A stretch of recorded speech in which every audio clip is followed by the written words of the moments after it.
Hello everyone, this is Sunil Yangra, your physics educator. Welcome to the channel. तो कैसे आप सब? आई होप सभी अच्छे होंगे, अच्छे से पढ़ होंगे। तो आज करने वाले हैं क्लास 11th फिजिक्स के लिए next chapter, motion in a plane. देखो, जो मोशन इन ए प्लेन है उसके अंदर दो पार्ट्स होते हैं, जैसे कि एक वेक्टर्स होता है और एक प्रोजेक्टाइल मोशन। लास्ट में थोड़ा सा यूनिफॉर्म सर्कुलर मोशन भी आता है। ओके, मैं थोड़ा सा इसलिए बोल रहा हूँ क्योंकि आगे जाके जब रोटेशनल मोशन आएगा उसमें भी हम बहुत सारी सर्कुलर के रिगार्डिंग चीजें पढ़ रहे होंगे, है ना।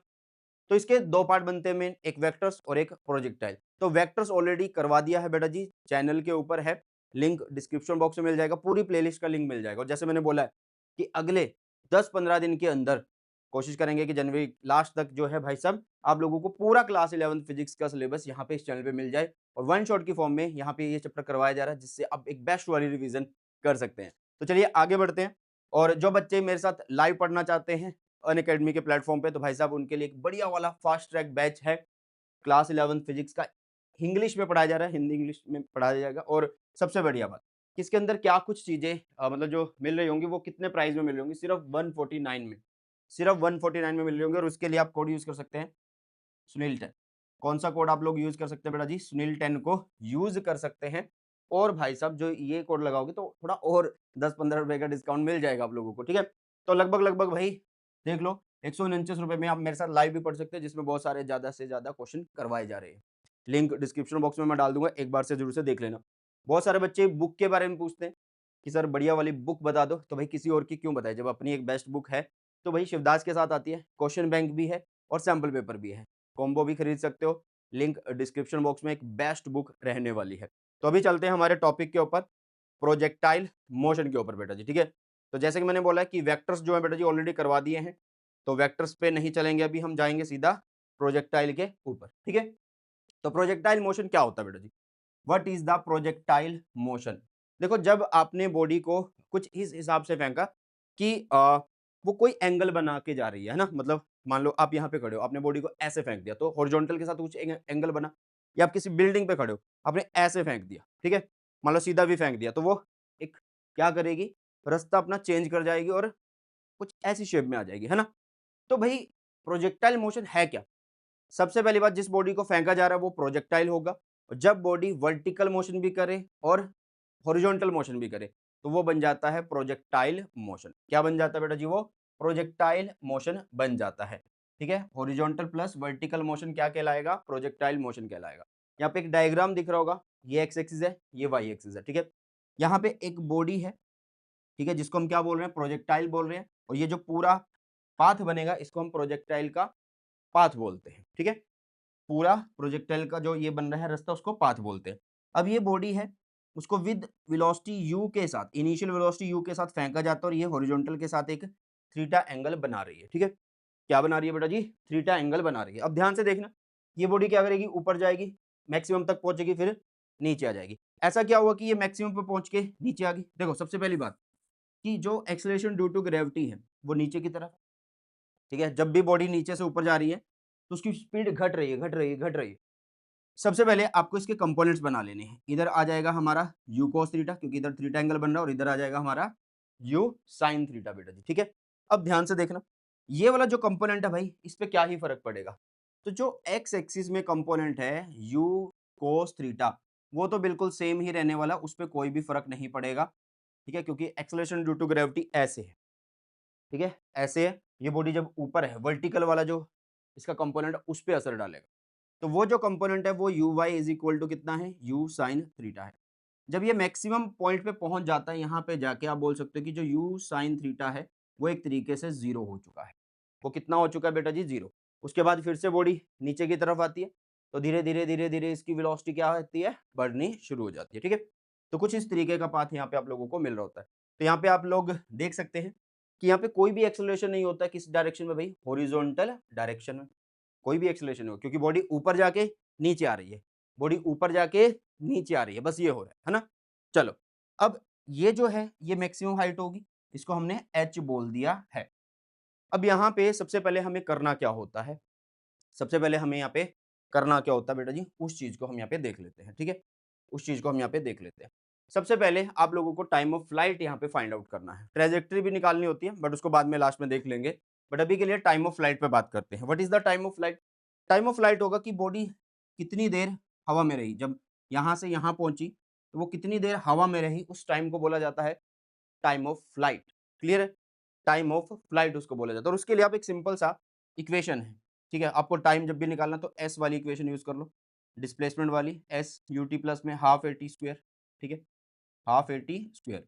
बॉडी कहाँ जा रही है? ऊपर जा रही है, नीचे आ रही है। तो आप लोग बोल सकते हो कि यार एक तरीके से जो एक्सेलरेशन है वो सिर्फ वर्टिकल में हो रहा है। एक्सेलरेशन है वो सिर्फ और सिर्फ कहाँ हो रहा है? वर्टिकल में हो रहा है। ओके, तो हम क्या करेंगे? सिर्फ वर्टिकल से डील करते हैं, ठीक है? तो यहाँ पे मैंने लिखा s y is equal to u y, time of flight लिख दिया। ये टाइम ऑफ फ्लाइट को मैं पूरा टी बोल देता हूँ, ठीक है? पूरा टी बोल देता हूँ। हाफ हो गया, ए वाई हो गया और टी का स्क्वायर हो गया।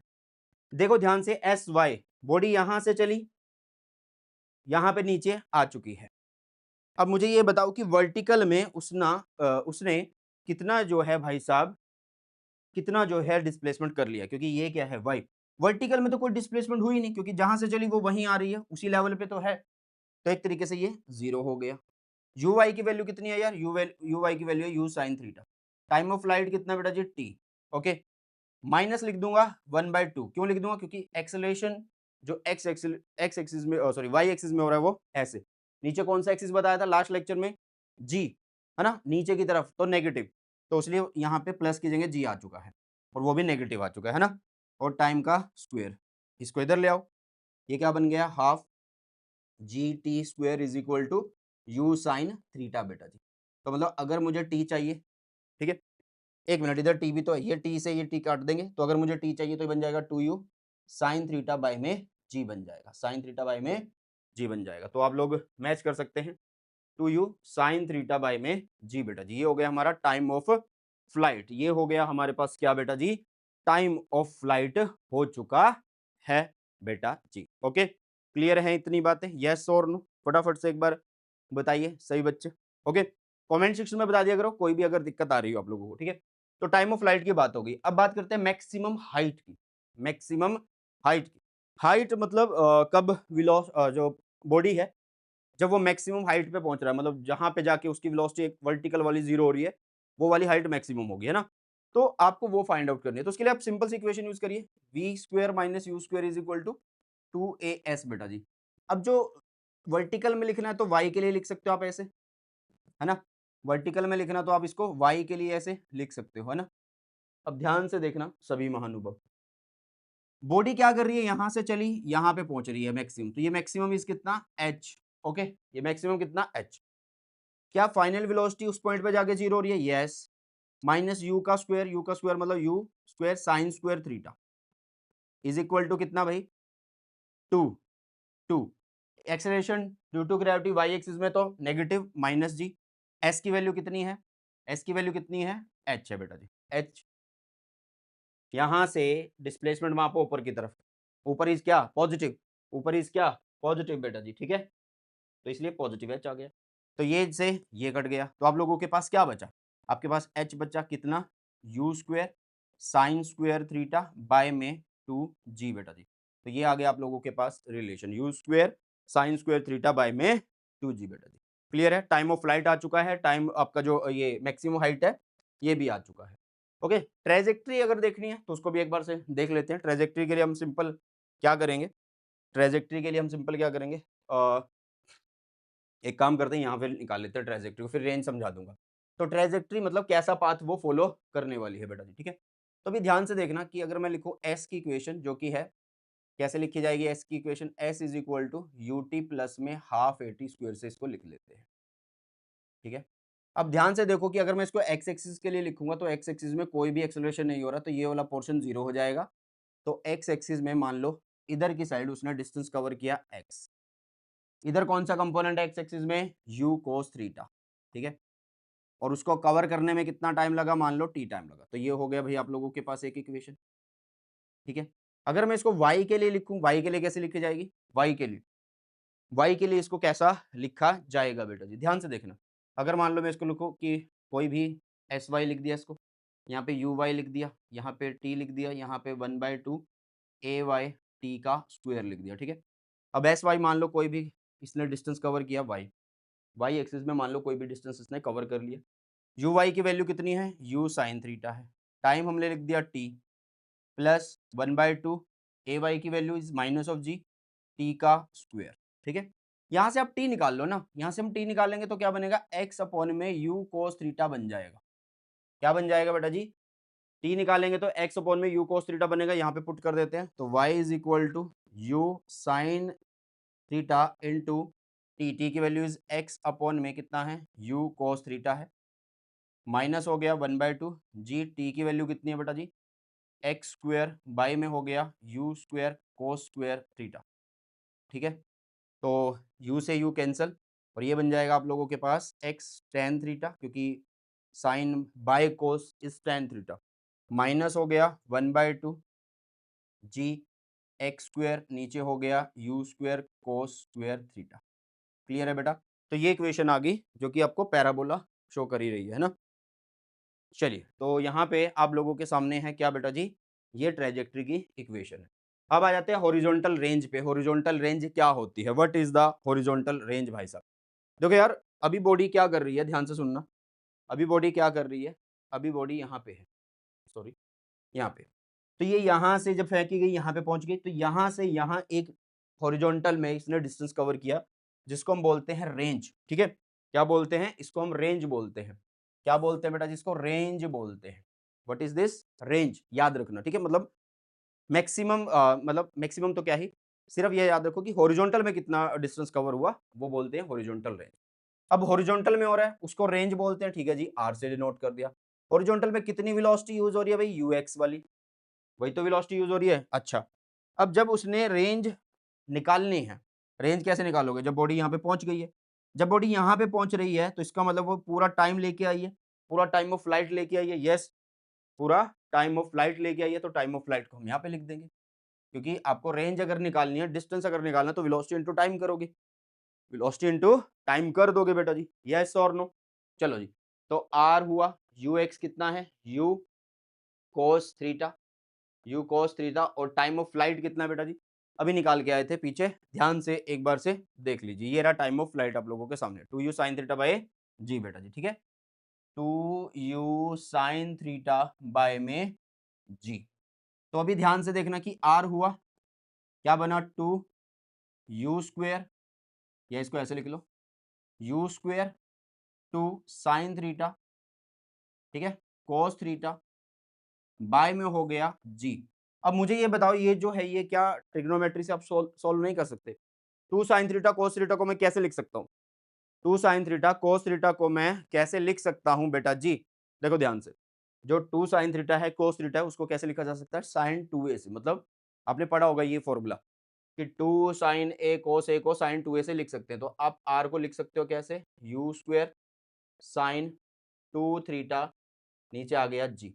तो यही हमारा रेंज का फॉर्मूला होता है, यही हमारा रेंज का फॉर्मूला होता है बेटा जी। क्लियर है इतनी बातें, ओके। चलो, अब आगे एक स्पेशल केस है। स्पेशल केस क्या है कि मैक्सिमम ये कब हो रही होगी, है ना।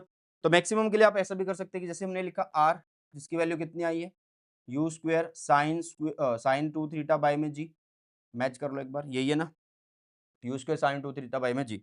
अब अगर हम रेंज को मैक्सिमम करना चाहते हैं, ध्यान से देखना, अगर हम रेंज को मैक्सिमम करना चाहते हैं तो रेंज को मैक्सिमम के लिए क्या करेंगे, आर को मैक्सिमम करना है। तो इसका मतलब जो ये साइन कंपोनेंट है, इसकी वैल्यू, इसका मतलब मैं बोल रहा हूँ कि वो कितनी हो रही है बेटा जी, 1 हो रही है, क्योंकि साइन की वैल्यू इज मैक्सिमम कितनी होती है, 1, मिनिमम इज 0 आप लोगों के लिए। ठीक है, चलो आप लोगों के लिए, सबके लिए।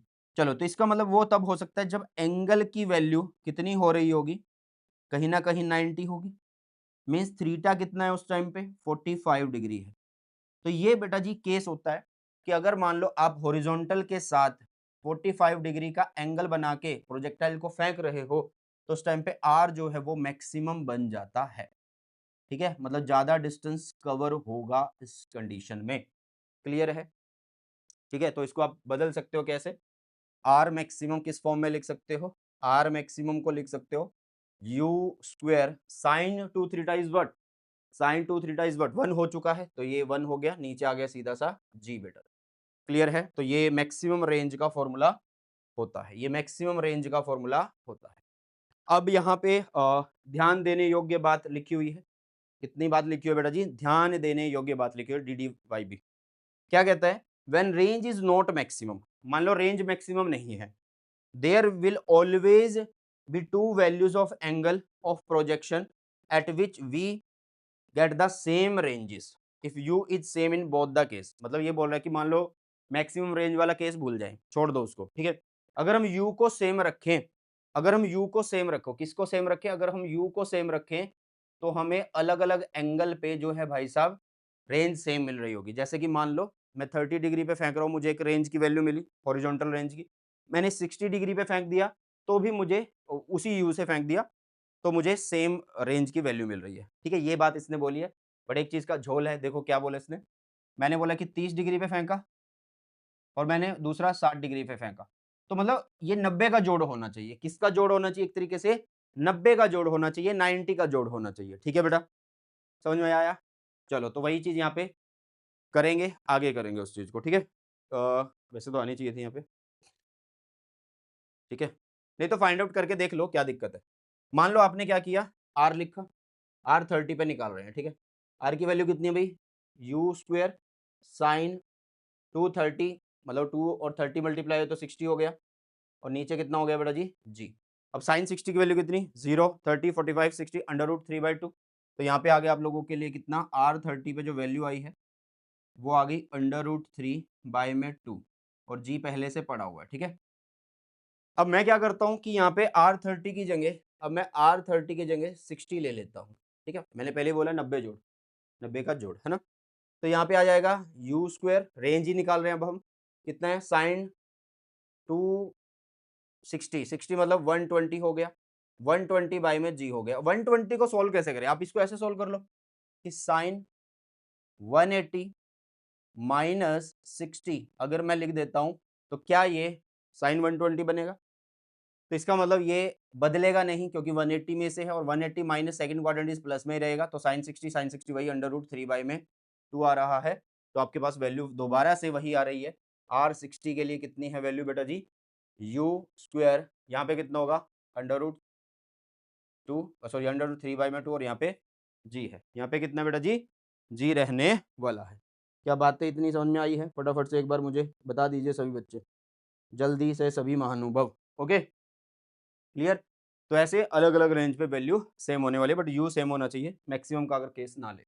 अब यहाँ पे हम रिलेशन करना चाह रहे हैं किसके बीच में, maximum horizontal range and height of projectile के बीच में।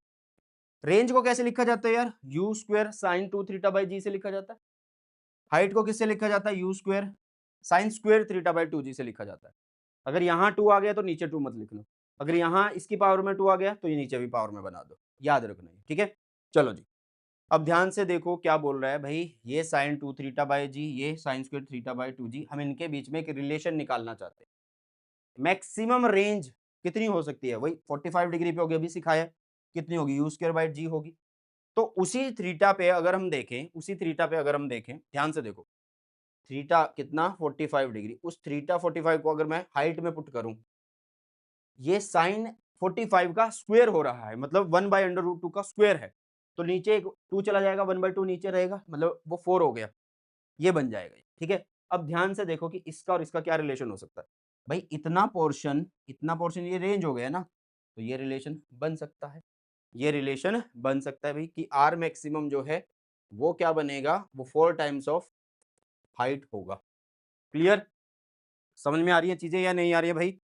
मैं बार बार बोल रहा हूँ कि ये रिवीजन के हिसाब से कराया जा रहा है, तो जल्दी जल्दी करवाया जा रहा है, बट दी बेस्ट है आप लोगों के लिए, और वन शॉट के थ्रू ही आप कम समय में सिलेबस जो है कर सकते हो। कोई भी दिक्कत आ रही है कमेंट सेक्शन में बता देना, ठीक है। चलिए आगे बढ़ते हैं। अब आ जाते हैं यार कि horizontal range is same for angle theta and 90 degree, already मैंने सिखा दिया है। मान लो आप थीटा 1 पे फेंक रहे हो और थीटा 2 पे फेंक रहे हो, रेंज सेम ही आएगी, ठीक है।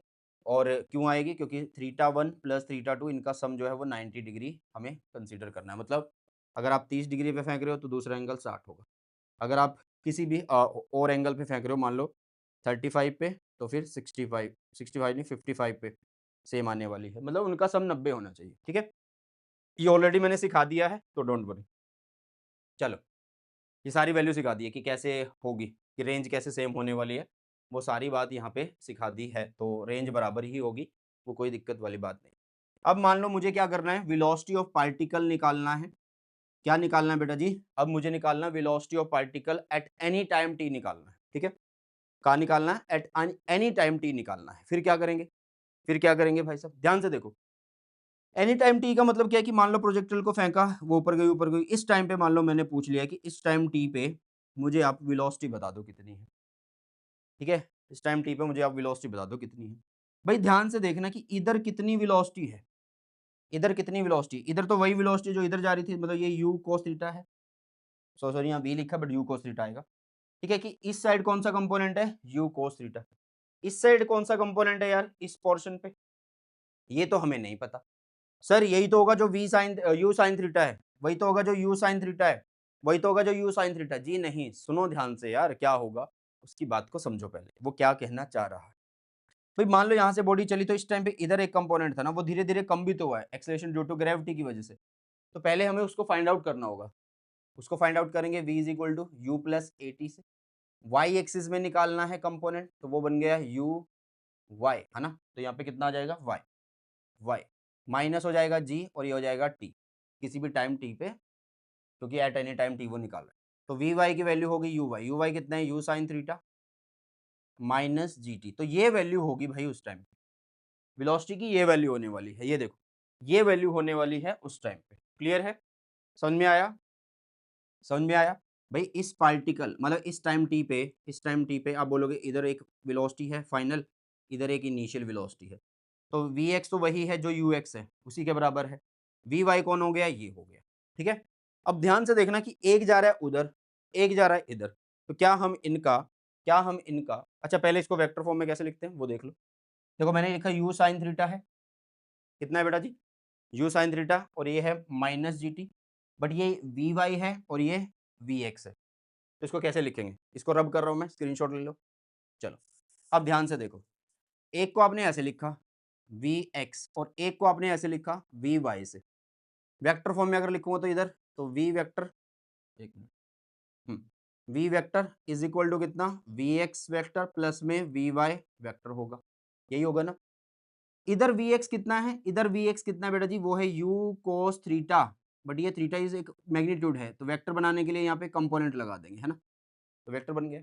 सिमिलरली यहाँ पे वेक्टर बनाने के लिए यहाँ पे भी उसके साथ कैप मल्टीप्लाई हो जाएगा। ये कितना था? You cos theta minus g T, साथ में आ जाएगा वाई एक्सिस है तो जे। तो वी वेक्टर बन गया कितना? वी एक्स मतलब यू कोस थीटा, ये बन जाएगा आई कैप, ठीक है? प्लस वी वाई की वैल्यू कितनी है बेटा? यू, एक मिनट, इधर तो साइन आएगा ना, इधर साइन आएगा, इधर साइन आएगा बेटा, ठीक है? तो you sine theta minus g t j cap. Clear है? कितना ये? Minus g t j cap है बेटा। ओके, तो ये आप लोगों के सामने देख सकते हो, u cos theta i cap plus में u sine theta minus g t j cap, ऐसे निकाल सकते हो। अब इसका मैग्नीट्यूड अगर करना है तो मैग्नीट्यूड तो सिंपल है भाई। मैग्नीट्यूड के लिए हम क्या करेंगे भाई? इसको लिखेंगे यू कॉस थीटा, उसका स्क्वायर करेंगे, मतलब एक तरीके से इन शॉर्ट अगर मैं लिखूं, इन शॉर्ट अगर मैं लिखूं तो वी, अगर मुझे वेक्टर निकालना है तो मैं कर रहा हूँ वी एक्स का स्क्वायर प्लस में कर रहा हूँ वी वाई का स्क्वायर। ठीक है, यही तो कर रहा हूँ बस। ओके, चलो जी, ये देख सकते हो आप लोग, ये हो गया है। ओके, यही बनेगा आपका वैल्यू बेटा जी, क्योंकि आपने देखो ध्यान से देखो, जब आप इसको करोगे वी एक्स की वैल्यू कितनी है? यू कोस थीटा, तो you cos you square cos square theta बनेगा, प्लस में इसका देखो, इसको जब करेंगे स्क्वायर, इसको जब स्क्वायर करेंगे तो ये एक स्क्वायर बनेगा, क्योंकि a square plus b square minus two a b के हिसाब से चलेगा। तो यहाँ से साइन स्क्वायर और कोस स्क्वायर में यू यू कॉमन आ रहा होगा स्क्वायर, तो उसको बाहर रख लेते हैं, दैट्स वाई ये आंसर आता है बेटा, दैट्स वाई ये आंसर आता है। क्लियर इतनी बातें? यस और नो? चलो जी, अब आगे की तरफ बढ़ते हैं। अब आगे की तरफ बढ़ते हैं। मान लो अगर मैं टी को, जो टाइम हमने निकाला अगर उसको टाइम ऑफ फ्लाइट अगर हम मान लें, अगर उसको टाइम ऑफ फ्लाइट मान ले, टाइम ऑफ फ्लाइट क्या है यार? Two u sine theta by में जी है, two u sine theta by में जी है बेटा जी। ओके, अगर मैं इसको मान लूँ तो उस टाइम पे इनिशियल वेलोसिटी, मतलब जो v है वो u के बराबर ही हो रहा होगा, ये आप लेके चल सकते हो, ये आप लेके चल सकते हो, ठीक है? या फाइंड आउट कर भी सकते हो, मतलब t की वैल्यू जब रखोगे ना तो ऑलरेडी u ही आ रहा होगा, जितनी से आप फेंक रहे होंगे उतनी से ही आपको v दिख रहा होगा। ओके, चलो अब एक केस आता है नया वाला, अब एक केस आता है बेटा नया वाला। नए वाला जो केस है वो क्या है, projectile is fired parallel to horizontal, मतलब कि भाई अब प्रोजेक्टाइल को हॉरिजॉन्टल के पैरेलल फेंका जा रहा है, किसी एंगल पे नहीं। मान लो एक बिल्डिंग है, ये वाई एक्सिस, ये एक्स एक्सिस, इधर हाइट इसकी कितनी है बेटा जी, एच होने वाली है, इसकी हाइट कितनी होने वाली है, एच होने वाली है। तो इधर से हमने विद वेलोसिटी यू के साथ एक बॉडी को फेंका, तो एक्सेलरेशन ड्यू टू ग्रेविटी नीचे की तरफ है, दैट्स वाई जो एक्सेलरेशन नीचे हो रहा है, तो ये वर्टिकल में ही चली गई। ऐसे इसने रास्ता अपना देखा। देखो जब ये हिट कर रही है, यहाँ पे हिट कर रही है, तो आप देख सकते हो कि ये विद वेलोसिटी v के साथ हिट करेगी, जो कि एक एंगल यहाँ बना रही है थीटा, तो इधर भी आप एक कंपोनेंट निकाल सकते हो, इधर भी निकाल सकते हो, ठीक है। कोई घबराने की बात नहीं है, सिंपल वही वेक्टर्स के मेथड से चल रहा होगा। तो अगर हम इसकी भी क्या निकाल लें, ट्रेजेक्ट्री निकाल लें कि कैसा पाथ फॉलो कर रही होगी, तो वही s की इक्वेशन से चले, s इज इक्वल टू कितना होगा, ut प्लस में होगा बेटा जी कितना, हाफ ए टी स्क्वायर। अगर मैं इसको x के लिए लिखूं तो S x you x T plus में हाफ ए एक्स टी का स्क्वायर। एक्सेलरेशन x एक्सिस में नहीं हो रहा, दैट्स वाई ये जीरो हो रहा है। तो एस एक्स की वैल्यू अगर मैं x रख दूं तो यू एक्स की वैल्यू कितनी होगी, इधर कितनी वेलोसिटी है, u वेलोसिटी है भाई साहब u, और ये हो गया t, तो x की वैल्यू आ गई है दिस। पहली इक्वेशन हमारे पास आ गई, ये क्लियर है इतनी बातें। अब आगे देखो यार ध्यान से सभी बच्चे, अब आगे देखो। अब अगर y एक्सिस में देखें तो y एक्सिस में क्या हो रहा है, आप लिखोगे कि एस वाई हो गया, ठीक है, फिर आप लिखोगे कि यू वाई हो गया, ये t हो गया, प्लस में हाफ ए वाई हो गया, है ना, और साथ में t का स्क्वायर हो गया। भाई एस वाई कितना है, मान लो y है, यू वाई कितना है, वर्टिकल में कोई कंपोनेंट है क्या वेलोसिटी का, नहीं, तो ये जीरो हो गया भाई। तो सीधा बचा आप लोगों के पास क्या, 1/2, अच्छा माइनस में लिखो इसको, ये g लिखो और इसको टी स्क्वायर लिखो, ठीक है, टी स्क्वायर इसको लिखो भाई साहब यहाँ पे। ओके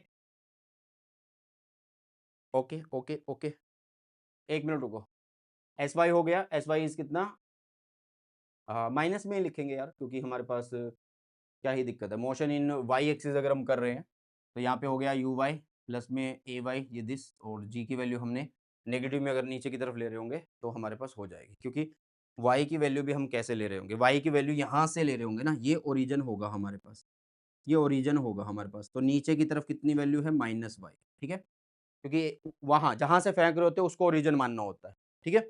चलो जी, तो ये माइनस माइनस से माइनस कैंसिल, तो y की वैल्यू मुझे मिल गई हाफ जी टी स्क्वायर हो गया बेटा। t की वैल्यू कितनी, वो x is equal to u t से निकाल लेंगे, कितनी बनेगी, एक्स वाई में u बनेगी, यहाँ पे रख दो, तो y कितना हुआ, half g x square by में u स्क्वायर हो गया, ठीक है। तो ये क्या है भाई, पैराबोलिक पाथ ही तो है, ये जो इक्वेशन हमें शो हो रही है ये किसकी है, पैराबोलिक पाथ ही शो कर रहा है, जैसे पिछले में भी वही था पैराबोला, है ना। समझ में आया, समझ में आया या नहीं आया, क्लियर है बेटा, जल्दी से एक बार बता दो फिर आगे बढ़ेंगे, जल्दी से बताइए। चलो यार, अब आगे आ जाता है time of flight. Time of flight वही है, time taken by projectile from path, from point of projection to that point where it just reaches on ground, जहां से फेंकी गई, जहां पे पहुंची ग्राउंड के ऊपर, वहां से वहां, यहाँ से यहाँ, यहाँ से यहाँ का जो टाइम है उसे टाइम ऑफ फ्लाइट बोला जाता है। टाइम ऑफ फ्लाइट के लिए वही सिंपल सा इक्वेशन एस वाला यूज करिए, बहुत ज्यादा सही रहता है। तो अगर मैं एस वाली इक्वेशन यूज करूं तो s is equal to u t plus में हाफ ए टी स्क्वायर है, ठीक है। अब यहाँ पे कौन सा एक्सिस ले, भाई जो मोशन हुआ है वो वर्टिकल में हुआ, एक्सेलरेशन हुआ वर्टिकल में, तो उसको कवर करने में टाइम जा रहा है ना, तो दैट्स वाई आप वाई में ही निकालो, s y u y a y, ठीक है। एस वाई कितना है, नीचे हाइट से फेंक रहे हैं कुछ, नीचे की तरफ देखेंगे तो माइनस ऑफ एच लिख लेते हैं इसको, ठीक है, minus of h. U y is zero, तो ये सारा zero, minus half a y is g, और साथ में आ गया टी का स्क्वायर। टाइम ऑफ फ्लाइट को आप टी भी बोल सकते हैं, कैपिटल टी भी बोल सकते हैं, वो आपकी मर्जी है। इसको मैं कैपिटल टी बोल देता हूँ, टी का स्क्वायर। तो माइनस से माइनस कट गया, ये टू इधर आया तो टू एच हुआ, नीचे आ गया बेटा जी जी, और टी का स्क्वायर है तो डेट्स वाई इसको हम under root two h g बोल देंगे। तो ये आ गया आप लोगों के लिए टाइम ऑफ फ्लाइट। क्लियर है, यस और नो बेटा जी, चलो समझ में आई इतनी बातें। चलो यार इससे आगे बढ़ते हैं, तो नेक्स्ट करते हैं अभी हम horizontal range. What is the horizontal range, जैसे अभी पहले हमने इससे पहले जो इंक्लाइन वाला केस किया था उसमें भी यही बात करी थी कि हॉरिजॉन्टल रेंज क्या है, कि हॉरिजॉन्टल में कितना डिस्टेंस प्रोजेक्टाइल ने कवर किया है बेटा जी, है ना। तो वही होता है आप लोगों के पास हॉरिजॉन्टल रेंज, ओके। क्या होता है वो आप लोगों के पास हॉरिजॉन्टल रेंज होता है, ठीक है। अब आप, अरे भाई क्या हो गया, हम्म, चलो क्या होता है हॉरिजॉन्टल रेंज। अब ध्यान से देखना, इस हॉरिजॉन्टल रेंज को क्या बोल रहे हैं, ये वाला डिस्टेंस है, तो ये वाले डिस्टेंस को निकालने के लिए भाई यही वाली वेलोसिटी चाहिए, है ना। चलो जी, तो यही वाली वेलोसिटी कौन सी है इधर, वो u है भाई साहब, है ना। तो हॉरिजॉन्टल रेंज r निकालने के लिए अगर मैं यहाँ पे बोलूँ कि r जो है वो क्या है बेटा जी, यहाँ पे ये वाली वेलोसिटी कौन है, u। कितना टाइम लगेगा, देखो यार कितना टाइम लगेगा, इसको यहाँ से यहाँ गिरने में कितना टाइम लगा। देखो ये डिस्टेंस जब कवर हो रहा है, ये डिस्टेंस जब कवर हो रहा है तो इसका मतलब यहाँ से ये यहाँ गिरा है तभी कवर हुआ ना, तो ये पूरा टाइम लिया है इसने, टाइम ऑफ फ्लाइट पूरा यूज कर लेंगे। ओके, तो यहाँ पे टाइम ऑफ फ्लाइट हम लिख लेंगे बेटा जी, कौन सा, ये वाला, ठीक है। तो यहाँ पे हम टाइम ऑफ फ्लाइट को मल्टीप्लाई कर देंगे, तो आर की जो वैल्यू है वो क्या बन जाएगी, यू बन गया, साथ में हो गया अंडर रूट में 2h बाय में जी हो गया है। अब लोग देखिए, ये 2h बाय में जी अंडर रूट था, तो वही उसको ही हमने यहाँ पे यूज कर लिया, ये देखो आपका टाइम ऑफ फ्लाइट बेटा जी, ठीक है। अब जिस तरीके से उसमें भी हमने एट एनी इंस्टेंट जो है किसको निकाला था, वेलोसिटी का, तो वैसे ही हम इसमें भी फाइंड आउट करने वाले हैं। देखो यार ध्यान से, अलोंग एक्स एक्सिस अगर हम देखें तो वेलोसिटी अगर किसी भी टाइम इंस्टेंट पे अगर आप पूछ रहे हो, at any instant of time अगर पूछ रहे हो, उस टाइम पे अगर मान लो कुछ एक्स एक्सिस में जो वेलोसिटी हो गई, अगर उसको फाइनल निकालना है तो आप क्या लिखोगे, यू एक्स प्लस में ए एक्स इंटू में टी, ये लिखोगे जो भी टाइम उस टाइम पे होने वाला है ना। तो वी एक्स हो गया किसके बराबर, यू एक्स, एक्स एक्सिस में कितनी वेलोसिटी थी यार, यू थी, ठीक है। प्लस में हो गया एक्सेलरेशन 0, क्यों, क्योंकि एक्स एक्सिस में एक्सेलरेशन नहीं हो रहा है, वो वर्टिकल में हो रहा है बेटा जी, है ना। तो यहाँ पे वी एक्स की वैल्यू कितनी हो गई है, वी एक्स की वैल्यू यू हो चुकी है बेटा जी, वी एक्स की वैल्यू कितनी हो चुकी है, यू हो चुकी है, ठीक है। अगर मैं वाई एक्सिस की बात करूं, अगर मैं किसकी बात करूं, वाई एक्सिस की अगर मैं बात करूं, तो it is v y is equal to क्या लिखेंगे भाई, यू वाई प्लस में लिखेंगे ए वाई इंटू में टी लिखने वाले हैं। यू वाई, वाई एक्सिस में तो वेलोसिटी थी ही नहीं, वाई एक्सिस में तो वेलोसिटी थी ही नहीं भाई साहब, तो ये जीरो। एक्सेलरेशन कितना हुआ, एक्सेलरेशन कितना हुआ, माइनस जी लिखेंगे और साथ में आ जाएगा बेटा जी टी आप लोगों के लिए, ठीक है, माइनस जी आ जाएगा, ठीक है। ये आ गया, मतलब आपके पास वी वाई की वैल्यू एक तरीके से माइनस जी टी आ रही है बेटा जी, क्या आ रही है, माइनस जी टी आ रही है। अब सर यहाँ पे ये वर्टिकल में जो वेलोसिटी है वो कौन सी ले, भाई ध्यान से सुन, ध्यान से सुन। देखो इधर आपने वेलोसिटी है, ये u है, तो इधर क्या है, वर्टिकल में कोई भी नहीं है, वर्टिकल में कोई नहीं, और ये किस साइड है, नेगेटिव की साइड है, तो इसको भी आप नेगेटिव नेगेटिव लिख के, नेगेटिव नेगेटिव लिख के इसको आप सीधा v y is equal to g t लिख सकते हैं, कोई दिक्कत वाली बात नहीं होगी, क्योंकि वो नीचे की तरफ है, नीचे वाला एक्सिस आपका कौन सा, नेगेटिव, नेगेटिव वाई होता है ना उस साइड। ओके बेटा, क्लियर है इतनी बातें, जल्दी से एक बार फटाफट से कमेंट सेक्शन में बता देना। ओके, अब आगे चलते हैं यार, ठीक है। अभी ये दोनों वेलोसिटी आ चुकी हैं, एक वेलोसिटी क्या है, देखो जब ये बॉडी नीचे गिर रही है ना, नीचे गिरे, मान लो किसी भी टाइम इंस्टेंट पे अगर हम निकालेंगे तो एक कंपोनेंट इधर एक कंपोनेंट इधर, कुछ ऐसा होगा, है ना भाई। तो भी किसी भी टाइम पे जब देखो कि एक इधर जा रहा है एक इधर जा रहा है, तो उसका रिजल्टेंट आप निकाल सकते हो आराम से, तो इसको आप ऐसा बोल सकते हो, ऐसे बोल सकते हो कि हम इसको किस तरीके से सोल्व कर सकते हैं कि v इज इक्वल टू, अगर मैग्नीट्यूड निकालूंगा तो वी एक्स का स्क्वायर करूंगा प्लस में वी वाई का स्क्वायर करने वाला, ऐसा मैं कर सकता हूँ, ठीक है। तो यहाँ कुछ ऐसा आप लोग करोगे तो v की वैल्यू कितनी आ जाएगी बेटा जी, अंडर रूट में वी एक्स कितना है, u का स्क्वायर प्लस में वी वाई का स्क्वायर इज कितना, g का स्क्वायर t का स्क्वायर। क्लियर है, यस और नो, ये देखो भाई आ गया, इस तरीके से आप लोग सॉल्व कर सकते हैं। अब वो कितना एंगल, अब मान लो वो कितना भी एंगल बना रहा है, कोई भी एंगल बना रहा है, मान लो ये कुछ एक एंगल बना रहा होगा इस एक्सिस के साथ थीटा, जैसे कि यहाँ पे भी शो हो रहा है, वो बिल्कुल जस्ट हिटिंग करने वाली, हिट करने वाली तब की बात कर रहा है। तो थीटा अगर है तो आप आराम से जो है डायरेक्शन निकाल सकते हैं, क्योंकि जब आपको डायरेक्शन का केस बोला गया हो तो आपको सिंपली उस टाइम पे क्या करना होता है, टेन थीटा निकालना होता है। और टेन क्या होता है यार, पंडित बद्री प्रसाद हर हर बोलता है, मतलब परपेंडिकुलर बाय में बेस होता है, परपेंडिकुलर बाय में बेस होता है बेटा जी, ठीक है। परपेंडिकुलर, परपेंडिकुलर कौन सा, नीचे की तरफ जो कंपोनेंट जा रहा होगा वो कौन है, जीटी, ठीक है। और बेस कौन सा, ये वाला, वो कौन है, यू। तो जी टी बाई में यू आ जाएगा। यहाँ से आप थीटा निकाल सकते हैं tan इनवर्स उधर करके। ओके, तो ये पूरे का पूरा जो हमारा प्रोजेक्टाइल है एक तरीके से वो निपट चुका है, उसकी एक बढ़िया वाली रिवीजन कर ली। और अभी हम करेंगे रिवीजन किसकी, अभी हम करने वाले हैं यूनिफॉर्म सर्कुलर मोशन की बेटा जी। किसकी करने वाले हैं, यूनिफॉर्म सर्कुलर मोशन की करने वाले हैं। मतलब यहाँ पे ना लास्ट का जो पोर्शन आता है इस चैप्टर का, थोड़ा सा यूनिफॉर्म सर्कुलर मोशन हमें पढ़ना होता है, आगे जाके भी पढ़ेंगे बहुत डिटेल में, बट कुछ बेसिक चीजें यहाँ पे कवर करनी है। ठीक है, what is the uniform circular motion. देखो यार, सर्कुलर मोशन का मतलब क्या है, सर्कुलर मोशन का मतलब होता है कि सर्कल में घूमे, बट उसने यूनिफॉर्म बोल दिया है। The motion of a body said to be circular if the body rotate in a circular path. ये तो समझ में आ गया है ना।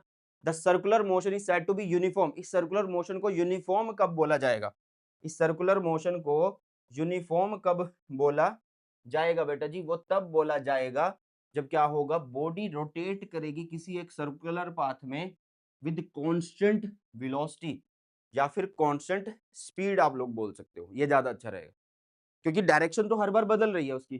तो कांस्टेंट वेलोसिटी ना बोल के कांस्टेंट स्पीड बोलो तो ज्यादा सही रहेगा, है ना। तो यूनिफॉर्म सर्कुलर मोशन का मतलब क्या है कि बॉडी सर्कल में रोटेट तो करेगी, बट यूनिफॉर्म अगर बोलना है तो कांस्टेंट स्पीड लगा दो, वो ज्यादा रहेगा, सही रहेगा, क्योंकि हर बार में उसकी डायरेक्शन तो चेंज हो रही है ना भाई। तो कांस्टेंट स्पीड होना बहुत ज्यादा जरूरी है। ठीक है, अब मान लो एक सर्कल कवर हो रहा है, एक सर्कल ऐसे कवर हो रहा है भाई साहब। तो ये जो सर्कल कवर हो रहा है, इस सर्कल को कवर करने में कितना टाइम लगा उसे बोलते हैं time period. The time required to complete one rotation of circular path is called time period. किससे रिप्रेजेंट करेंगे इसको, it is represented by capital T बेटा जी। किससे रिप्रेजेंट करेंगे इसको बेटा जी, कैपिटल टी से हम इसको रिप्रेजेंट करने वाले हैं। ठीक है, तो टाइम पीरियड का मतलब समझ में आ गया भाई, क्या होता है, एक चक्कर लगाया वहीं पे आ गया ना, एक पूरा चक्कर हो गया तो उसको कवर करने में जितना टाइम लग रहा है। अब आती है बारी फ्रीक्वेंसी की। फ्रीक्वेंसी एक तरीके से क्या होता है, 1/t होता है, मतलब frequency is the reciprocal of time, है ना। बट है क्या यार फ्रीक्वेंसी, फ्रीक्वेंसी एक तरीके से यार रिपीटिशन होता है कि कोई चीज कितनी बार रिपीट हो रही है एक टाइम इंटरवल में। ठीक है, किसी एक टाइम इंटरवल के अंदर कोई चीज किस तरीके से रिपीट हो रही है बार बार। ठीक है, मान लो यार मैं इस स्टूडियो में हूँ, अब एक बंदा यहाँ से इधर आता है एक सेकंड में, मैं बोलूँ अगले एक सेकंड में दो बंदे मतलब वो दो बार आ जाता है एक सेकंड में ही, आता जाता है, दो बार आ जाता है, फिर तीन बार आ जाता है, तो क्या हो रहा है, बार बार उसकी रिपीटिशन बढ़ रही है उस टाइम इंटरवल में, तो फ्रीक्वेंसी इंक्रीज होगी, है ना। तो फ्रीक्वेंसी अपने आप में क्या है बेटा, म्यू से इसको डिनोट करेंगे या एफ से भी कर सकते हो। द नंबर ऑफ रोटेशन या साइकिल्स पर second is called frequency. Number of rotation या साइकिल, जितने साइकिल हुए पर सेकंड में उसे बोला जाता है फ्रीक्वेंसी। इसको किससे शो करेंगे, म्यू से। और इसकी एसआई यूनिट क्या होने वाली है, सेकंड इनवर्स, जिसको आप हर्ट्ज भी बोलते हो। सेकंड इनवर्स होती है जिसको आप क्या बोलते हो बेटा जी, हर्ट्ज भी बोलते हो। क्लियर है। अब आगे देखो, the relation between frequency and time period is कैसे गिवन होता है, वो कुछ इस तरीके से गिवन होता है। मतलब फ्रीक्वेंसी अगर हम देखें, फ्रीक्वेंसी अगर हम देखें तो फ्रीक्वेंसी और टाइम के बीच में इनवर्स का रिलेशन इस तरीके से होता है बेटा। क्लियर है। ओके, तो ये याद रखना, बिल्कुल सिंपल सिंपल सी चीजें, और ये ऑलरेडी तुम्हें पता भी है, बस सिलेबस में है तो यार कवर करवानी पड़ेगी, है ना। चलो आगे देख लेते हैं, आगे देख लेते हैं। नेक्स्ट है बेटा जी, एंगुलर डिस्प्लेसमेंट क्या है। अभी तक हमने डिस्प्लेसमेंट पढ़ा था। डिस्प्लेसमेंट क्या था कि पोजीशन का चेंज होना, है ना, कि बॉडी क्या थी, मान लो अभी यहाँ इस पोजीशन पे है, किसी भी पोजीशन वेक्टर, किसी पोजीशन वेक्टर r1 पे है, थोड़ी देर वो r2 पे चलेगी, तो r1 से r2 पे शिफ्ट होगी तो पोजीशन चेंज होगी। तो वैसा ही डिस्प्लेसमेंट में भी ऐसा होता है, एंगुलर डिस्प्लेसमेंट में भी कुछ ऐसा ही सीन होने वाला है, बट एंगल की फॉर्म में होगा, रोटेशन वाले चक्कर में होगा। सबसे पहली बात, इसको किससे शो करते हैं, इसको हम एंगुलर डिस्प्लेसमेंट को थीटा से शो करते हैं।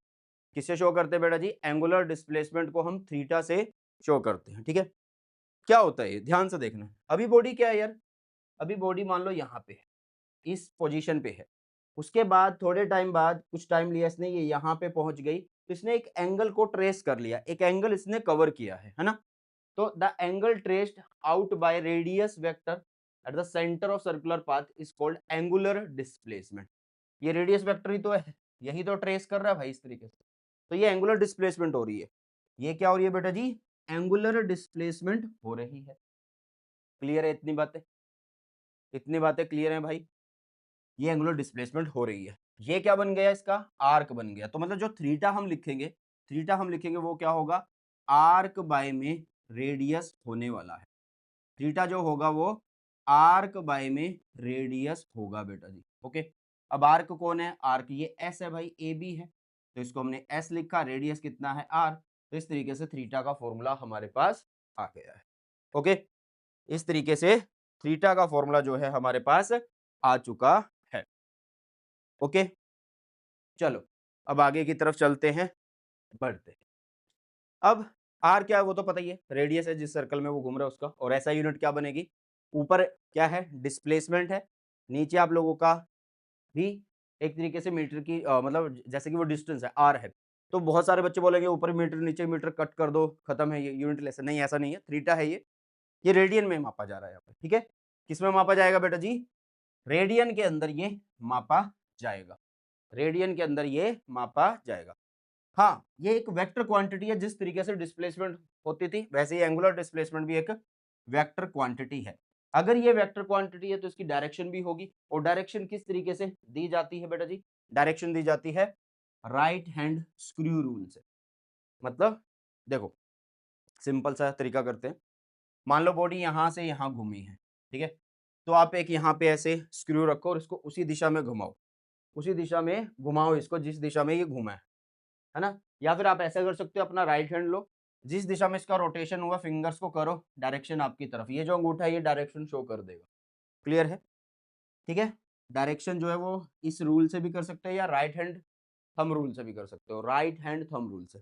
ओके, नेक्स्ट आता है हमारे पास इसमें, if the rotation is in clockwise direction. मान लो रोटेशन क्लॉकवाइज है, क्लॉकवाइज है, तो अंगूठा देखो अंदर की तरफ है, तो आप क्या बोलोगे कि angular displacement acting vertically downward, vertically downward. मान लो ऐसे अगर घूम रही है तो ऐसे डाउनवर्ड। ठीक है, अगर क्या होगा, अगर मान लो वो दूसरी दिशा में हो तो उस हिसाब से डायरेक्शन बदल जाएगी यार। बट हमें तो रूल सीखना है, तरीका सीखना है कि किस तरीके से ये बनती है। ओके, चलो यार आगे की तरफ बढ़ते हैं, चलते हैं। नेक्स्ट है हमारे पास, एक रिलेशन करेंगे हम, ओमेगा। ठीक है, ये ओमेगा क्या है यार? ओमेगा क्या है? ओमेगा नहीं सीखा क्या हमने? सीखा, यहाँ सीखेंगे, यहाँ सीखेंगे पहले। ठीक है, कि ओमेगा क्या होता है, ओमेगा क्या होता है। जिस तरीके से आपने वेलोसिटी सीखा था डिस्प्लेसमेंट बाय में टाइम, वैसे ही यहाँ पे ओमेगा होता है।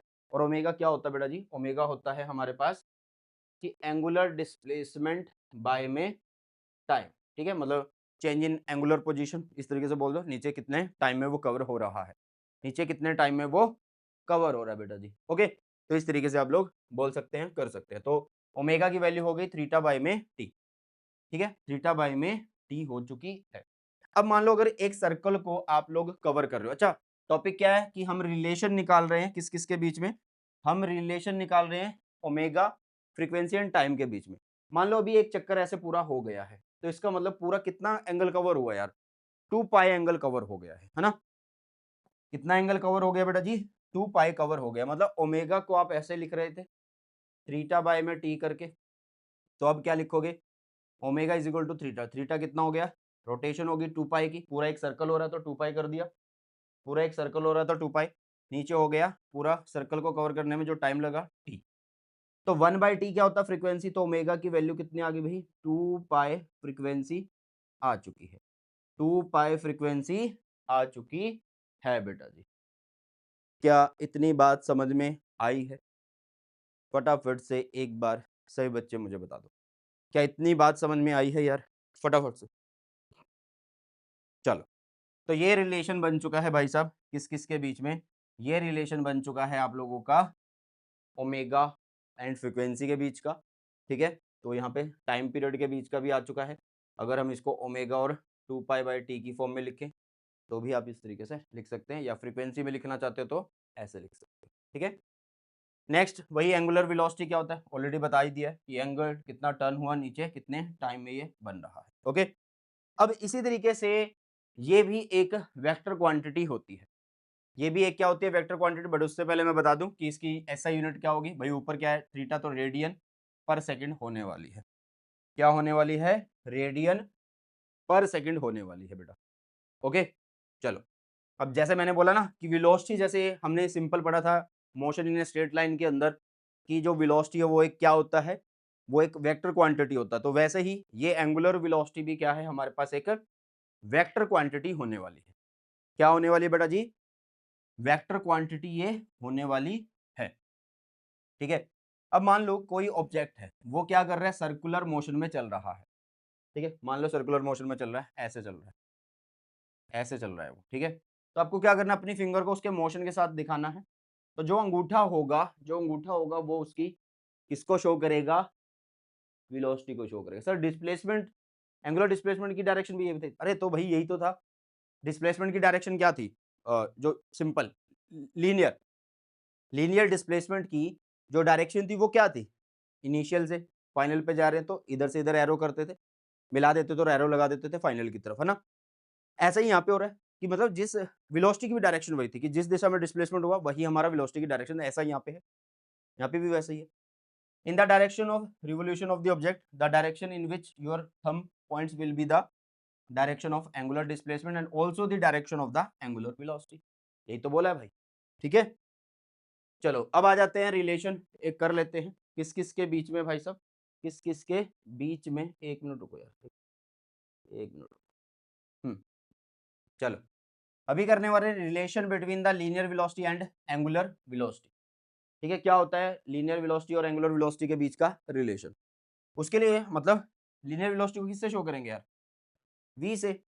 लीनियर वेलोसिटी को किससे शो करेंगे हम, v से शो करने वाले हैं, v से। और एंगुलर को ओमेगा से। तो ये v is equal to omega r होता है। बट ये कैसे होता है उसको एक बार से अभी हम देख लेते हैं, ये कैसे होता है उसको एक बार से देख लेते हैं। ठीक है, तो वही सबसे पहले हमने क्या किया कि पोजीशन बोल दिया, कोई एक सर्कल है वो रेडियस आर है किसी सर्कल का, उसमें घूम रहा है। अभी वो यहाँ पे था, उसके बाद ये यहाँ पे चला गया तो उसके पोजीशन में चेंज आ गया है, जिसको डेल थीटा से लिख दिया। ठीक है, तो डेल थीटा को आप किससे लिखोगे यार, डेल्टा एस बाय आर से लिख सकते हो, है ना। अगर मैं इस इक्वेशन को डिवाइड कर दूं दोनों साइड टाइम टाइम से, क्योंकि हमें क्या चाहिए, वेलोसिटी चाहिए ना, तो मैं क्या करता हूँ, इधर टाइम लिख देता हूँ, इधर भी टाइम। तो जब मैं थीटा के नीचे टाइम लिखूंगा तो कुछ इस तरीके से मिलेगा और इसके नीचे कुछ इस तरीके से। तो del theta by del t is what, ये तो ओमेगा हो गया। और ये क्या हुआ आप लोगों के पास, डेल एस बाय में del t, linear displacement upon में टाइम इज लीनियर वेलोसिटी, तो वी बाय में आर। तो मतलब ओमेगा की वैल्यू आ चुकी है कितनी, वी बाय में आर आ चुकी है, means v is equal to are omega बन चुका है। तो कोई दिक्कत है इसमें, कोई दिक्कत है क्या भाई इसमें, फटाफट से एक बार मुझे बता दो। ओके, समझ में आया, समझ में आया या नहीं आया? ओके, चलिए। तो ये आ चुका बेटा जी, v is equal to omega r, v is equal to omega are.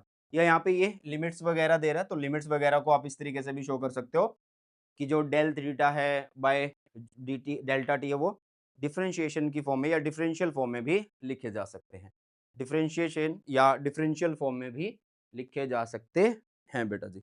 Okay, चलो आगे बढ़ते हैं। तो अभी हमारे पास v का वैल्यू भी आ चुका। अब करने वाले यार एंगुलर एक्सेलरेशन क्या होता है, what is the angular acceleration, what is the angular acceleration, जिसको हम एक तरीके से अल्फा से भी शो करने वाले हैं। किससे शो करने वाले बेटा, अल्फा से। जैसे एंगुलर एक्सेलरेशन है, मतलब पहले एक्सेलरेशन पढ़ा था, वो क्या था, change in velocity upon change in time. तो वही तो है यार ये भी, change in angular velocity upon change in time, तो उसे बोला जाता है एंगुलर। ठीक है, एंगुलर तो अल्फा से डिनोट करते हैं। अगर एवरेज निकालेंगे तो ऊपर बार लगा देंगे, कोई दिक्कत वाली बात नहीं है। ऐसा यूनिट क्या बनेगी, ऊपर क्या है यार वेलोसिटी, नीचे क्या है टाइम। वेलोसिटी की यूनिट क्या होती है, वेलोसिटी की यूनिट इज रेडियन पर सेकंड, और पहले टाइम नीचे पड़ा ही है तो सेकंड मतलब रेडियन पर सेकंड का स्क्वायर हो गया, मतलब रेडियन पर सेकंड स्क्वायर हो गया, या रेडियन इनवर्स स्क्वायर हो गया। क्लियर है, s-2 आ जाएगा ना भाई। चलो अब हमें पता है, देखो हमें पता है कि v की वैल्यू कितनी होती है, आर ओमेगा होती है बेटा जी, है ना, आर ओमेगा होती है। इस v को लिख लो, ये v इज इक्वल टू क्या होता है, आर ओमेगा होता है। अगर मैं इसको दोनों साइड डिफरेंशिएट कर दूं विद रिस्पेक्ट टू टाइम, तो this will B dv by में dt। यहाँ पे क्या होगा, आर, आर एक कांस्टेंट है क्योंकि रेडियस फिक्स रहने वाला है, तो यहाँ पे आप डी ओमेगा बाई में dt ऐसे कर सकते हो, डी ओमेगा बाई में dt ऐसे कर सकते हो बेटा, है ना। तो dv by dt is what, a, ये कौन है भाई, ए है हमारे पास, तो ये ए हो गया, लीनियर एक्सेलरेशन हुआ। आर, ये क्या हुआ, omega, D omega by D T is alpha. भाई आपने यहाँ पे एक तरीके से लीनियर एक्सेलरेशन और एंगुलर एक्सेलरेशन के बीच का रिलेशन बना दिया है। ओके, तो इस तरीके से बिल्कुल सिंपल तरीके से आप इसको लिख सकते थे, बता सकते थे बेटा जी। 1 मिनट रुक जाइएगा, just a minute, just a minute बेटा जी। चलो 1 मिनट।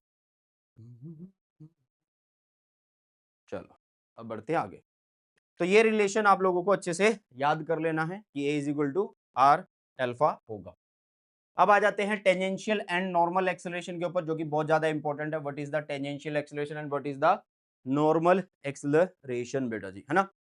सबसे पहले यहाँ पे देखो कि क्या है, एक बॉडी है जिसके ऊपर एक फोर्स एफ लग रहा है, तो इसमें एक्सेलरेशन होगा। हाँ, आप बोलोगे एक्सेलरेशन होगा, तो उस एक्सेलरेशन को आप लिख दोगे कि ए is equal to f by में एम होगा। A is equal to f by में एम होगा, ये आप बोलोगे, ये आप लोग बोलोगे, है ना।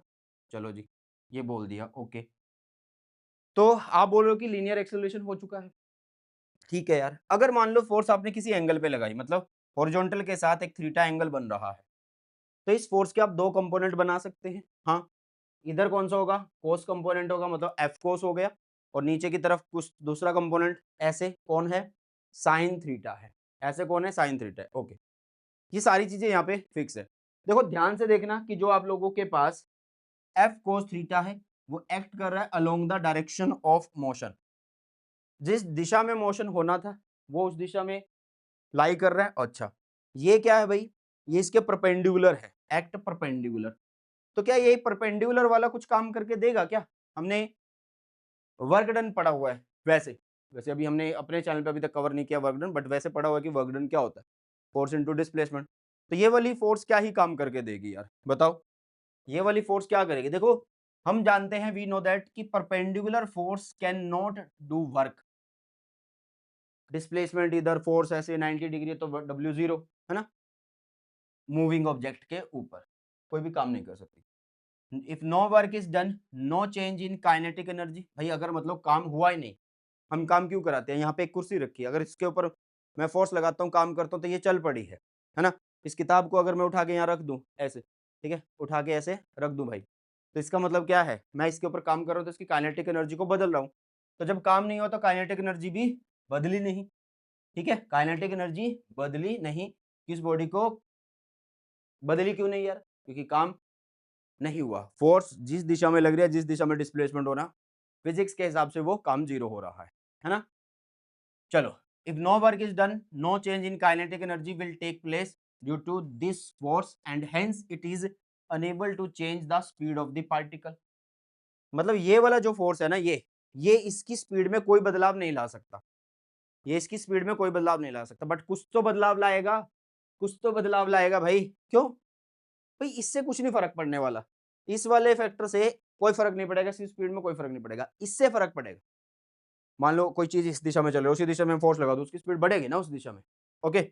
चलो, but as it is acting perpendicular to the motion, भाई परपेंडिकुलर एक्ट कर रही है, तो कुछ तो ये चेंज करेगा। चेंज क्या करेगा भाई, डायरेक्शन में चेंज कर देगा, मोशन के डायरेक्शन में चेंज कर देगा। तो ये ऑब्जेक्ट क्या होगा, जाना सीधा चाहिए था, बट ये अब थोड़ा सा ऐसे इस पाथ को फॉलो करे, इस बात को ये फॉलो करने वाला है, ठीक है, समझ में आया। तो यहाँ पे दो तरीके के एक्सेलरेशन होंगे बेटा, एक टेंजेंशियल, एक नॉर्मल।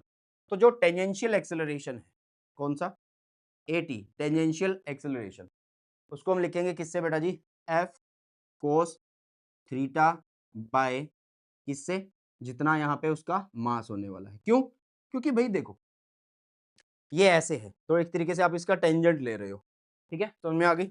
चलो, तो टेंजेंशियल एक्सेलरेशन एक होगा नॉर्मल एक्सेलरेशन, ठीक है, किस फोर्स की वजह से होगा, वो एफ साइन थीटा की वजह से होगा, और नीचे लिख देंगे उसको हम क्या, एम। क्या ये दोनों चीजें समझ में आ गई कि टेंजेंशियल एक्सेलरेशन और ए एन एक्सेलरेशन किस तरीके से निकलते हैं, बनते हैं, है ना। जिस दिशा में ये कंपोनेंट है वहां पे भी तो एक्सेलरेशन हो रहा है, वो टेंजेंशियल एक्सेलरेशन एक तरीके से लीनियर एक्सेलरेशन है, और ये नीचे जो जा रहा है वो आपका नॉर्मल एक्सेलरेशन, जिसको आगे जाके सेंट्रीपिटल भी पढ़ने वाले हैं, ठीक है। तो सेंट्रीपिटल एक्सेलरेशन को अब देख लेते हैं, ओके, और बहुत जल्दी बस खत्म होने वाला है हमारा ये चैप्टर, 5-7 मिनट और करेंगे, है ना।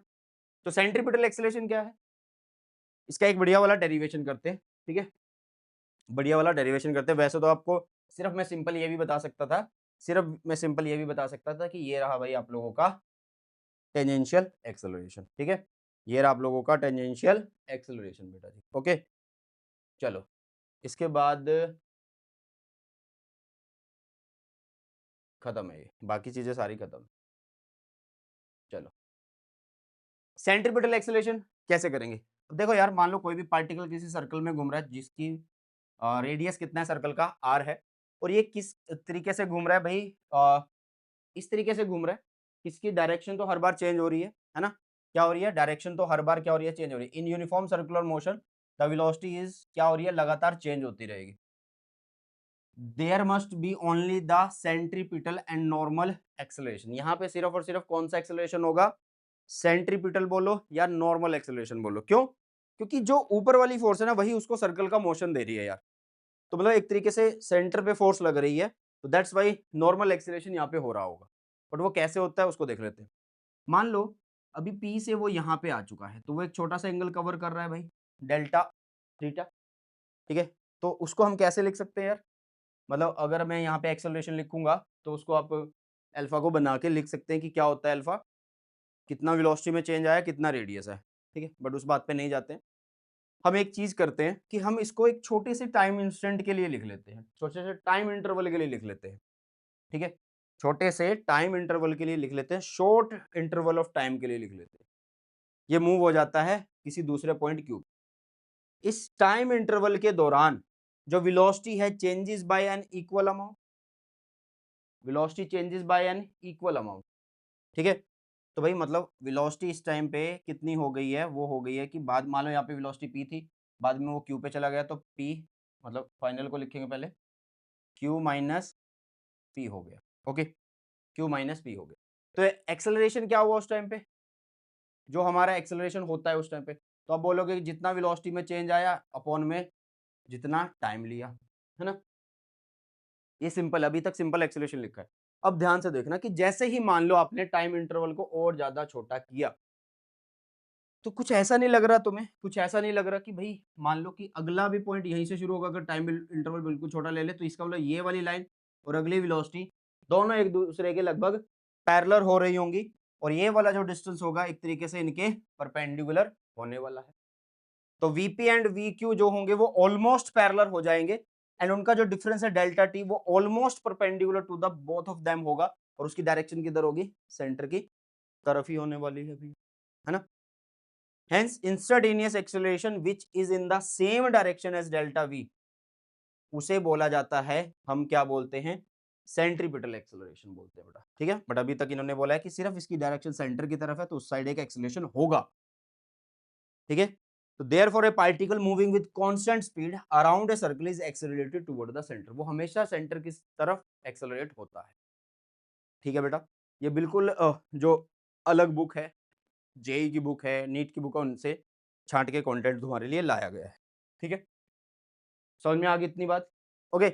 अब तुम्हें पता है यार, ये वाला जो कंपोनेंट है वेलोसिटी का, ये दोनों बराबर थे, और ये क्या था आपका डेल्टा वी, और ये था थीटा। तो आप क्या कर सकते हो, एंगल को कैसे लिख सकते हो, आर्क, आर्क क्या है, ये और ये दोनों तो बराबर है, मान लो ये भी वी ये भी v, तो आर्क अपॉन में रेडियस, सॉरी आर्क तो ये था डेल्टा वी, रेडियस कितना वी, तो डेल्टा वी की वैल्यू कितनी हो रही है बेटा, थीटा वी हो रही है, ठीक है, थीटा वी हो रही है, या डेल्टा थीटा लिख दो, कोई दिक्कत वाली बात नहीं है। Change in angular position, okay, change in angular position बेटा जी। तो अब आप लोग देखो कि जो आपने ए लिखा था वो कैसे लिखा था, ए आपने लिखा था a is equal to delta v by में डेल्टा टी, पीछे लिख के आए हो, यहाँ पे लिखा था, है ना। तो अब डेल्टा वी की वैल्यू कितनी है, डेल्टा वी की वैल्यू है डेल्टा थीटा वी बाय में डेल्टा टी बेटा जी, ओके। अब ध्यान से देखो कि ये बन जाएगा आप लोगों के लिए एक तरीके से क्या, ये delta theta by delta T is omega, और ये हो गया वी। बोलो क्या इतनी बात समझ में आई है। अब वी या ओमेगा किसी की भी वैल्यू रख सकते हो आप, यहाँ पे किसी की भी वैल्यू रख सकते हो, जैसे कि आप लोगों को यहाँ पे पता है कि ए is equal to omega R है, और हमें पता है कि V is equal to are omega होता है। अगर मैं ओमेगा निकाल दूंगा this will be V by में आर, तो ए की वैल्यू कितनी हो गई, v बाय में r, एक मिनट कुछ गड़बड़ करिए क्या, सॉरी यहाँ पे v आएगा ना, यहाँ पे v आएगा, तो यहाँ पे भी v और v का स्क्वायर हो गया, तो v स्क्वायर बाय में r हो गया बेटा। तो ये हो गया हमारा कौन सा एक्सेलरेशन, ये हमारा सेंट्रीपिटल एक्सेलरेशन की हमारे पास इक्वेशन आ चुकी है। क्लियर है बेटा जी, इतनी बातें यस और नो फटाफट से एक बार सही बच्चे बता दीजिए फटाफट से, ठीक है। चलो यार, ठीक है, चलिए।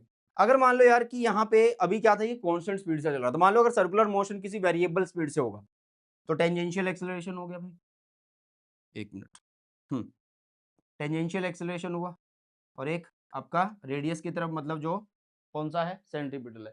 तो इस तरीके से आप लोगों के पास एक कॉमन की तरफ ऐसे वेक्टर आप लोग निकाल सकते हैं, तो वो कोई बड़ी बात नहीं है ना। तो यहाँ पे क्या बोल सकते हैं कि consider a particle moving along a circular path of radius r with a variable speed v, मान लो किसी वेरिएबल स्पीड v के साथ वो चल रहा है, as the speed of the particle changes so acceleration has a tangential component, वहां पे टेंजेंशियल कंपोनेंट नहीं था, यहाँ पे टेंजेंशियल कंपोनेंट होगा, ठीक है। वहां पे सिर्फ एक्सेलरेशन टुवर्ड द सेंटर हो रहा था, तो यहाँ पे उसको इंक्लूड करेंगे, उसको यहाँ पे इंक्लूड करेंगे, ठीक है। टेंजेंशियल एक्सेलरेशन, लीनियर एक्सेलरेशन का साथ एंगुलर के साथ क्या रिलेशन होता है, एटी लिखेंगे, tangential is equal to r alpha, ठीक है। तो इसको लिखेंगे, तो इसको भी कुछ इसी फॉर्मूले से लिखा जाता है बेटा जी, वी स्क्वायर बाय, सॉरी ये तो सेंट्रीपिटल हुआ आपका, और ये आपका इसको रेडियल भी बोला जाता है, इसको रेडियल भी बोला जाता है। तो इन एक्चुअल आपका जो टोटल रिजल्टेंट आ रहा है वो क्या आ रहा है, इधर आ रहा है। अगर ये क्या है, वी स्क्वायर बाय में आर है, और ये आपके पास ये रहा, तो आप इस तरीके से इसका मैग्नीट्यूड लिख सकते हो यार, ठीक है, इस तरीके से आप इसका मैग्नीट्यूड लिख सकते हो। क्लियर है, चलो। तो भाई ये वन शॉट है, और बाकी तो मैं यही बोलूंगा कि इसके जो क्वेश्चन वगैरह है बेटा वो मैं अलग से करा दूंगा, ऐसे ये बड़ा वन शॉट हो जाएगा नहीं तो, है ना। हमने 60 मिनट की ये सीरीज स्टार्ट करी है, जो क्वेश्चन है इसके इंपॉर्टेंट वो मैं अलग से करवा दूंगा। आपको कैसी लगी वीडियो कमेंट सेक्शन में बताना, और बहुत जल्द पूरी क्लास 11th फिजिक्स का कंटेंट इस चैनल पे आप लोगों के सामने होगा। नोट्स के लिए, प्रीमियम नोट्स के लिए आप नीचे डिस्क्रिप्शन में लिंक दिया हुआ है, जहाँ से आप प्रीमियम नोट्स खरीद सकते हैं, और साथ में अगर आपको लेक्चर नोट्स चाहिए तो टेलीग्राम का लिंक भी नीचे दिया हुआ है। ओके, तो कैसी लगी वीडियो कमेंट सेक्शन में बताना, और किस तरीके से मैं आप लोगों की हेल्प कर सकता हूँ, जो भी चीज़ चाहिए आप लोगों को यार, क्वेश्चंस वगैरह चाहिए, न्यूमेरिकल्स नहीं आते, कुछ भी अगर आप लोगों को प्रॉब्लम आ रही है क्लास 11th फिजिक्स में, तो आप कमेंट्स में बता के जाना। चलिए इसी के साथ इस वीडियो सेशन को करते हैं समाप्त, मिलते हैं जल्दी से नए सेशन में। टेक केयर, जय हिंद, वंदे मातरम।